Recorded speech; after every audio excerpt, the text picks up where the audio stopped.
कल जो video upload हुई थी उसमें मैंने 5 क्वेश्चन के सॉल्यूशन बताए थे और इस वीडियो में भी मैं ज़्यादा से ज़्यादा क्वेश्चन को सॉल्यूशन बताने की कोशिश करूँगा। लेकिन अगर कोई क्वेश्चन ज़्यादा टाइम लेता है तो वीडियो को और ज़्यादा लंबा नहीं करेंगे। बाकी के क्वेश्चन को मतलब क्वेश्चन अगर अपना टाइम मांगता है, उसको एक्सप्लेन करने में टाइम लगता है तो अच्छे से एक्सप्लेन किया जाएगा।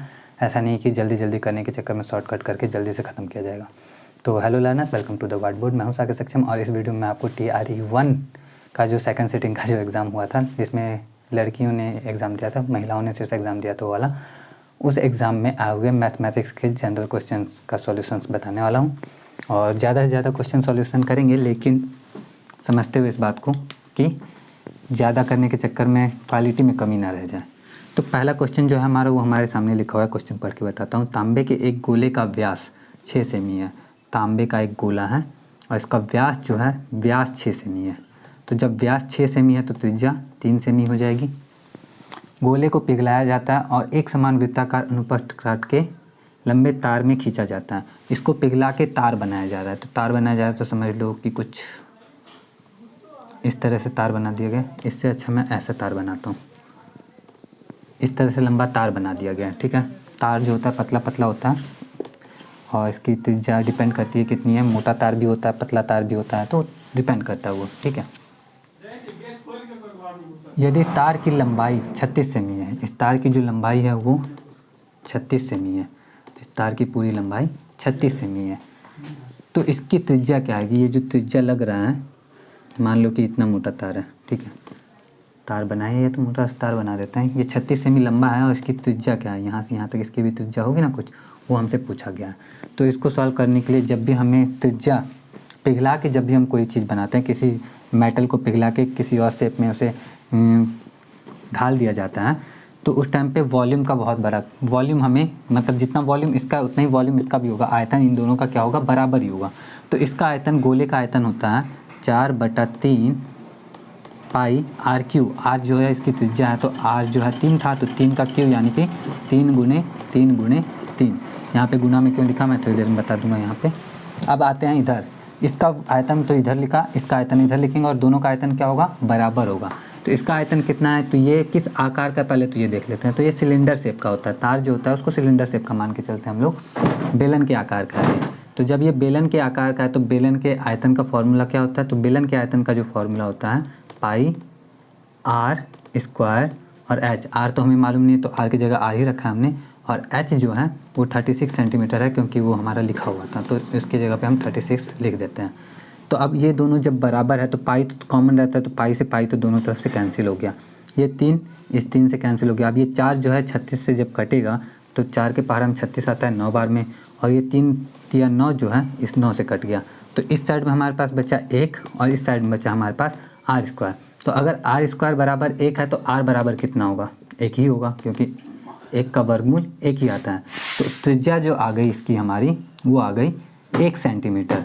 अब 1 सेंटीमीटर हमारा कौन सा ऑप्शन है, उस पर हम टिक कर देंगे। तो हमारे पास जो ऑप्शन है वो आधा सेंटीमीटर है, 1.5 सेंटीमीटर और 2 सेंटीमीटर है। 1 सेंटीमीटर हमारे पास ऑप्शन है ही नहीं। तो इस क्वेश्चन का जो करेक्ट आंसर होगा वो होगा option E, none of this.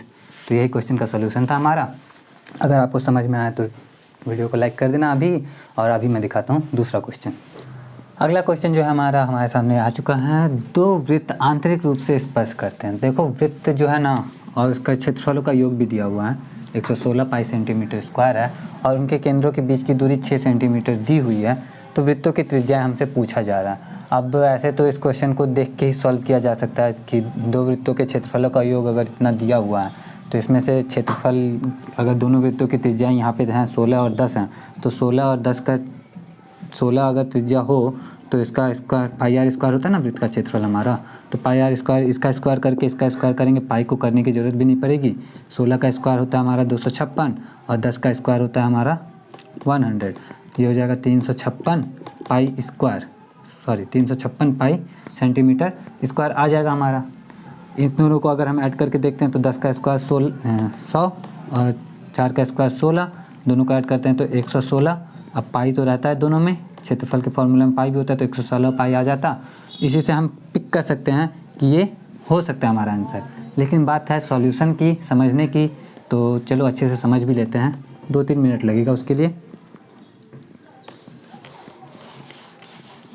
और हाँ, एक और चीज़ करते हैं हम लोग, क्या ना, थर्ड ऑप्शन को भी ज़रूर चेक कर लेंगे, क्योंकि हमें पता है कि MTO भी आंसर होता है एग्ज़ाम में। MTO यानी मोर देन वन, एक से सही उत्तर भी होते हैं इसमें, तो चेक कर लेंगे कभी कभी। अभी नहीं कर रहे हैं, अभी हम सॉल्यूशन पे ध्यान दे रहे हैं। तो वृत्त के दो वृत्त आंतरिक रूप से स्पर्श करते हैं। वृत्त क्या है, जैसे ये वृत्त है और इसी के बाहर में मैंने क्या किया, एक छोटा वृत्त बना दिया। तो ये दोनों वृत्त एक दूसरे को टच कर रहे हैं, स्पर्श कर रहे हैं, ठीक है। तो इसको हम लोग कहते हैं बाह्य रूप से स्पर्श करना। और एक वृत्त बनाया मैंने ऐसा, और एक वृत्त बनाया मैंने ऐसा। तो ये जो वृत्त है ये एक दूसरे को आंतरिक रूप से स्पर्श कर रहे हैं। यहाँ पे भी ये वृत्त, ये अंदर से जब स्पर्श करता है तो आंतरिक रूप से स्पर्श, बाहर से स्पर्श करता है तो बाह्य रूप से स्पर्श। हमारे क्वेश्चन में है आंतरिक रूप से स्पर्श, तो हम इस पर ध्यान देंगे। अब जैसे ये वाला जो बड़ा वृत्त है हमारा, इसकी त्रिज्या लगभग बीच में लेता हूँ, इसके लाइन के पास में बन रही है, पता नहीं अंदर बाहर कहीं भी बन सकती है, डिपेंड करते हैं हम कितना बड़ा बना है। तो मान लो कि इसकी त्रिज्या यहाँ है, केंद्र यहाँ पे है और इस वृत्त का केंद्र यहाँ पे है। तो इन दोनों की जो बीच की दूरी है वो है 6 सेंटीमीटर। इन दोनों के बीच की दूरी कितनी है, 6 सेंटीमीटर। तो इस केंद्र से अगर हम यहाँ तक जाते हैं तो ये बड़े वृत्त की त्रिज्या हो जाएगी, और इस केंद्र से हम यहाँ तक जाते हैं तो ये छोटे वृत्त की त्रिज्या हो जाएगी।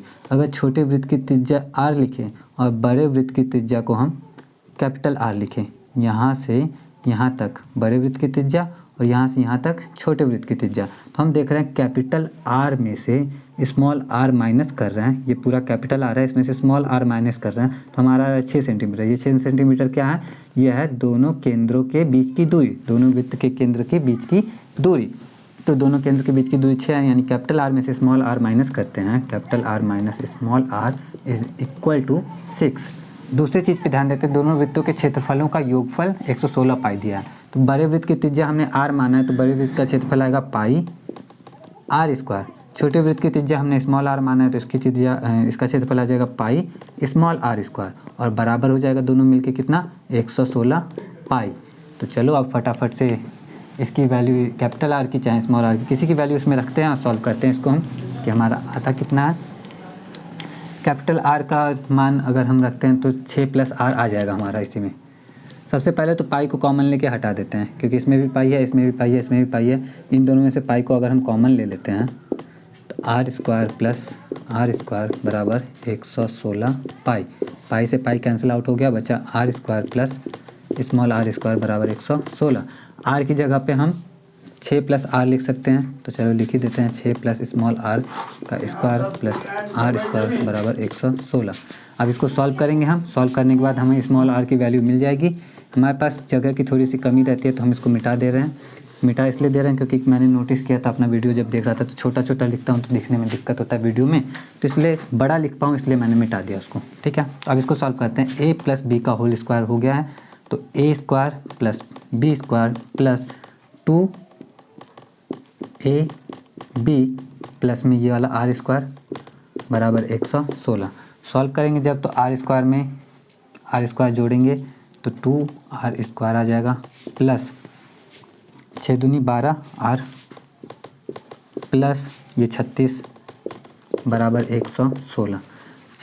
सब में देख रहे हैं 2 कॉमन मिल रहा है हमें, तो 2 को ले लेते हैं अंदर, तो अंदर ले लेते हैं तो आता है हमारा 2 को कॉमन ले लेते हैं, तो r square plus 6r plus 18 बराबर 116/2 हो जाएगा, क्योंकि 2 को हमने कॉमन लिया है ना यहाँ से, तो ये 116 आया था, तो ये 2 को 116 से काटेंगे हम, तो 100 का आधा 50, 16 का आधा 8, तो 50 8 58।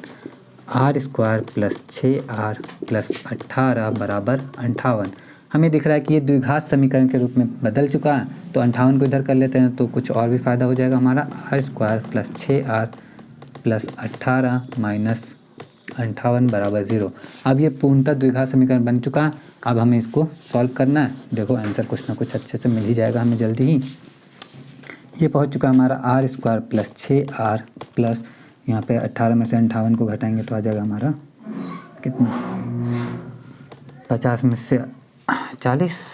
वाह, ठीक है, चलो आ जाते ऊपर। r square plus 6r plus 40 बराबर 0। अब हम जानते हैं कि मध्य पद को विभक्त करके हम कैसे द्विघात समीकरण हल करते हैं, ये पहले भी कई वीडियो में टीआरई के ही क्वेश्चन सॉल्यूशन वाले कई वीडियो में बताया है। और मुझे लगता है कि अगर आप इस वीडियो को देख रहे हो तो आप जानते भी हो कैसे मध्य पद को विभक्त करते हैं। इस 6 को हम ऐसे ब्रेक करते हैं कि जोड़ने या घटाने पे 6 आए लेकिन गुना करने पे 40 आ जाए। तो मुझे तो डायरेक्टली दिख रहा है कि 10 में से 4 माइनस करते हैं तो 6 तो आ जाता है हमारा, ठीक है। और 10 और 4 का गुना करते हैं तो 40 भी आ जाता है। तो 6 को जो हम लिखेंगे 10 - 4 ही लिख देंगे।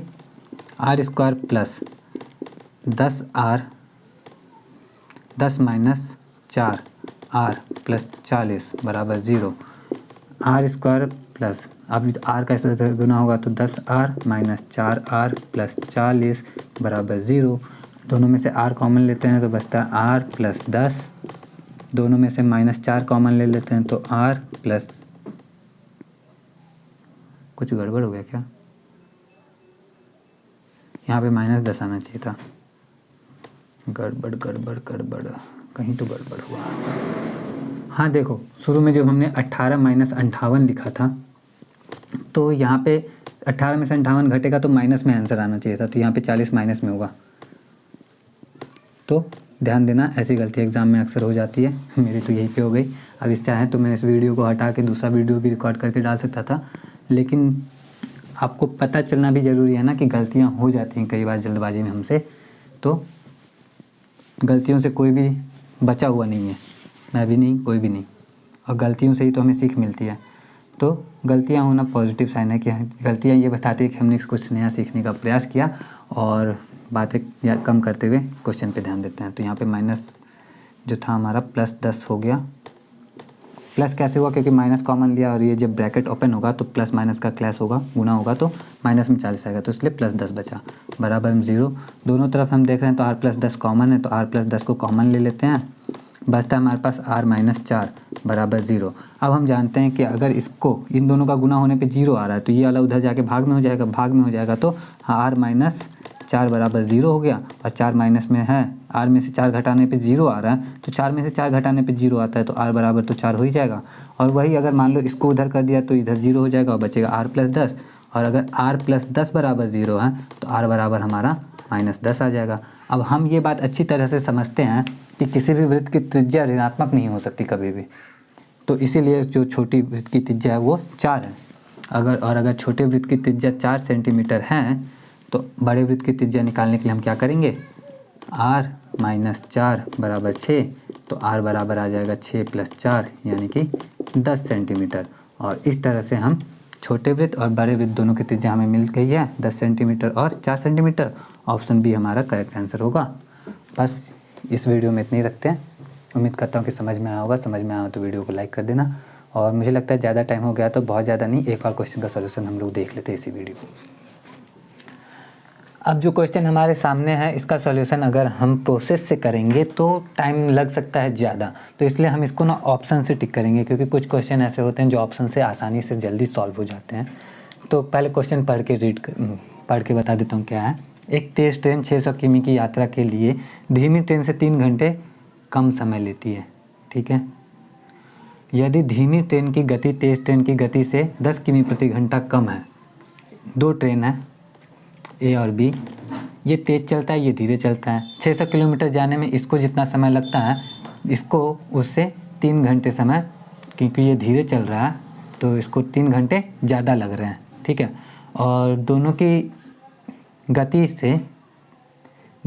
का जो अंतर है दोनों की स्पीड में, इसकी गति इससे 10 किमी प्रति घंटा अधिक है। तो दोनों ट्रेनों की गति क्या है ये हमसे पूछा गया है। तो हमारे पास ऑप्शन जो है 50 और 40। तो हम जानते हैं इस जो दूरी है वो तो हमें मालूम है। अगर चाल 50 और 40 होता, रख के देखते हैं ना, तो हमें मालूम है कि समय कितना लगता। समय बराबर हम जानते हैं दूरी बराबर क्या होता है, चाल बराबर, आपको सूत्र तो मालूम होगा, चाल बराबर होता है दूरी बटा समय। इसी को हम आगे पीछे ऊपर नीचे करके जैसे समय को इधर कर देंगे तो चाल में गुना हो जाएगा, तो उस हिसाब से दूरी बराबर हमारा क्या आ जाएगा, दूरी बराबर चाल गुने समय। और यही अगर हमें समय पता करना हो तो समय बराबर हो जाएगा हमारा दूरी बटा चाल। तो अगर मानते हैं कि इसकी चाल 50 और इसकी चाल 40 हो, ठीक है, तो इसको कितना समय लगेगा 600 किलोमीटर जाने में, तो समय बराबर हमें क्या मालूम है, समय बराबर दूरी बटा चाल। तो इसका समय आएगा दूरी 600, चाल 50, 12 घंटा, ठीक है। और इसका 40 है तो 600/40, 15 घंटा। ये 12 घंटे में दूरी तय कर रहा है, ये 15 घंटे में दूरी तय कर रहा है। और हमारा क्वेश्चन में लिखा होता है कि धीमी ट्रेन से 3 घंटे कम समय लेती है, ये धीमी ट्रेन से 3 घंटे कम समय ले रही है। उस हिसाब से ऑप्शन यही हमारा सही हो जाएगा। लेकिन हम जानते हैं कि हम अच्छे से चेक करेंगे क्वेश्चन को, क्योंकि कई बार होता है कि एक से अधिक उत्तर भी पाए गए हैं, तो हम इसको भी चेक कर लेते हैं कंफर्म होने के लिए। जैसे मान लो कि अगर 30 और 20 हो, 50 और 40 की जगह 30 और 20 हो, तो कितने घंटे का समय लगता है। तो हम फिर से इसको 600/30 करते हैं, 3 से 60, 20 घंटे आ गया इधर। इसका 600/20 करते हैं तो 2 तिया 6, 30 घंटे आ गया इधर। यानी कि यहाँ पे जो अंतर है वो 10 घंटे का है, लेकिन हमें 3 घंटे का चाहिए था, यानी ये ऑप्शन हमारा सही नहीं है। 40 और 30 करके देखते हैं। अगर ये 40 है और ये 30 है, तो जब ये 30 था तो 30 पे तो हम जानते हैं कि इसको 20 घंटे लगने वाले हैं, 30 के हिसाब से तो इसको 20 घंटे लगने वाले हैं। लेकिन 40 के हिसाब से कितने घंटे लगने वाले हैं, तो 600/40, ये लग गया हमारा 15 घंटा। तो यानी कि ये 15 घंटे में कवर कर लेता है, ये 20 घंटे में। और अंतर जो है दोनों का 5 है, लेकिन हमें अंतर चाहिए था 3, और वो मिला हमें सिर्फ पहले वाले में। यानी कि ये भी गलत है और सही उत्तर इसका है 50 किलोमीटर प्रति घंटा और 40 किलोमीटर प्रति घंटा। तो उम्मीद करता हूँ कि ये समझ में आया होगा। अगर समझ में आया हो, वीडियो अच्छा लगा हो, तो वीडियो को लाइक कर देना। और मैं मिलता हूँ आप लोगों से नेक्स्ट वीडियो में। इसमें 3 ही क्वेश्चन का सलूशन बताया, उसमें भी देखते हैं जितना भी पॉसिबल हो पाएगा एक वीडियो में उतने क्वेश्चन का सलूशन बताएंगे। तो मिलते हैं हम आपसे नेक्स्ट वीडियो में। जय हिंद।